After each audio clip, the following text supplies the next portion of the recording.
전 시나리오 라이터의 인터뷰를 보면 헤일로에 대한 정답은 이미 정해져 있고 이미 많은 힌트를 뿌렸으니 어느 순간 자연스럽게 아 이런 거구나 라고 납득하는 순간이 올 거라고 합니다. 그리고 그의 말대로 저는 납득했어요. 아비도스 4장에서 말이죠. 그럼 같이 한번 알아볼까요? 일단 학생들의 헤일로에 대한 정보를 정리해봅시다. 오직 키보토스에 있는 학생들만 헤일로를 가지고 있고 선생이나 대부분의 어른들은 가지고 있지 않죠. 어른임에도 불구하고 헤일로를 가지고 있는 건 2명인데요. 코크리코 그리고 쿠즈노아입니다.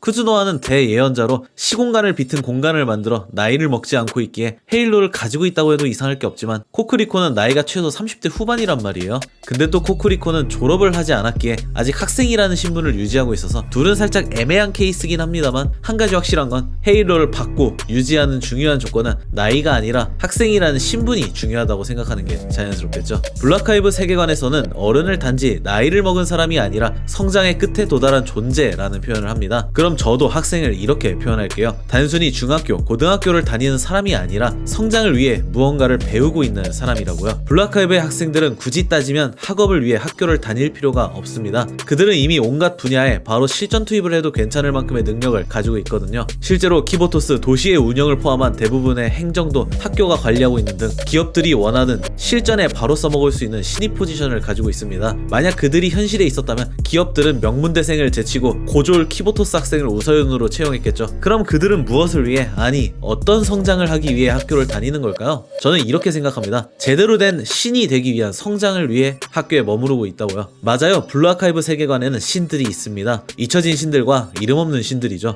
그리고 신들의 두 세력은 전쟁을 했고 누가 이겼는지는 모르겠지만 높은 확률로 잊혀진 신들이 이긴 것으로 추측됩니다. 자, 그럼 여기서부터 추리 들어갈게요. 일단 저는 학생들의 정체는 평범했던 키보토스라 불리던 세계의 원주민들이라고 생각하고 있어요. 그들은 아무런 힘도 없고 그저 평범하게 살아가던 존재들이었겠죠. 하지만 특정 사건이 일어났고 신들은 자신의 힘을, 아니 본인 그 자체를 원주민들에게 넘겨주게 됩니다. 즉 계승자를 만든 것이죠. 신의 힘을 받아들인 계승자들에게는 특별한 특징이 생기는데요. 첫 번째, 헤일로라고 불리는 게 생깁니다. 계승자로 추측되는 모든 학생들은 헤일로를 가지고 있는 걸 볼 수 있고 아츠코의 힘을 빼앗은 베아트리체도 헤일로가 생기는 걸 보면 헤일로는 신의 전부라고 단정할 수는 없지만 최소한 신의 힘이 담긴 중요한 것이라고 추측할 수 있습니다. 두 번째는 사람의 모습을 하게 됩니다. 키보토스엔 다양한 수인들이 있지만 학교에 이런 수인 학생이 있는 건 본 적이 없습니다. 하지만 수인의 특징이 일부 남겨진 학생들은 쉽게 찾아볼 수 있는 것으로 보아 즉 헤일로가 생긴다? 사람 모습으로 바뀌었다 라는 추리를 할 수 있죠. 이렇게 생각한다면 저희들은 학생 쪽이 본체라고 생각했지만 진짜 본체는 헤일로 쪽이었던 겁니다. 작중에선 죽인다 라는 표현을 쓰지 않아요. 헤일로를 부순다 라는 표현을 쓰죠. 처음에는 옆집 게임에 주말농장 보낸다와 같은 표현인 줄 알았는데 헤일로 신 그 자체를 부셔 존재를 없애버린다에 가까운 것 같아요. 어쨌든 헤일로가 본체라고 생각한다면 그들이 의식이 없을 때 헤일로가 꺼졌다가 깨어나면 헤일로가 생기는 게 조금 다르게 느껴지네요. 쿠즈노아의 전설에 따르면 키보토스의 역사가 최소 수백 년이 된 것으로 추측이 되는데요. 그럼 계승자는 대를 이어 계속 바뀌고 있을 확률이 높겠네요. 지금 우리가 알고 있는 학생들은 현 계승자들일 테고요. 그럼 그들은 대체 왜 본인을 헤일로로 바꾸면서까지 학생들에게 자신의 힘을 계승을 하는 걸까요? 저는 신들의 의지가 아니었을 거라 생각합니다. 학생들은 자신들이 신이라는 자각도 기억도 없고 무엇보다 쿠즈노아의 말에 따르면 자신들의 존재가 무엇인지 깨닫기만 해도 인과율을 뒤엎을 수 있을 만한 힘을 가지고 있는데 지금 학생의 모습은 성장은커녕 오히려 신들 자신을 퇴화시킨 거잖아요. 자, 그럼 이렇게 생각해보면 어떨까요? 저는 신들 두 세력이 전쟁을 했었다라고 말했었는데요. 그때 당시 누가 선역이었는지는 모르겠습니다. 하지만 현재 이름 없는 신들로 추정되는 세력은 키보토스,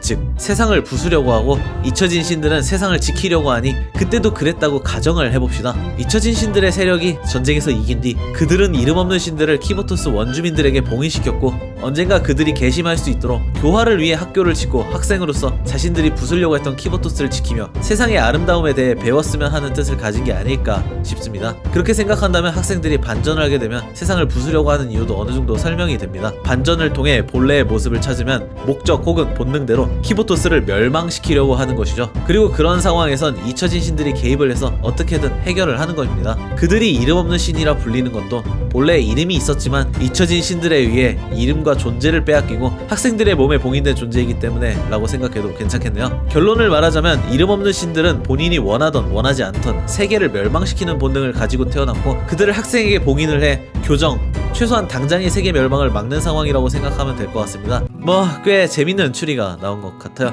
다음에 또 떡밥이 나오면 해석해 보겠습니다. 그럼 지금까지 봐주셔서 감사하고요. 다음에 또 뵙겠습니다.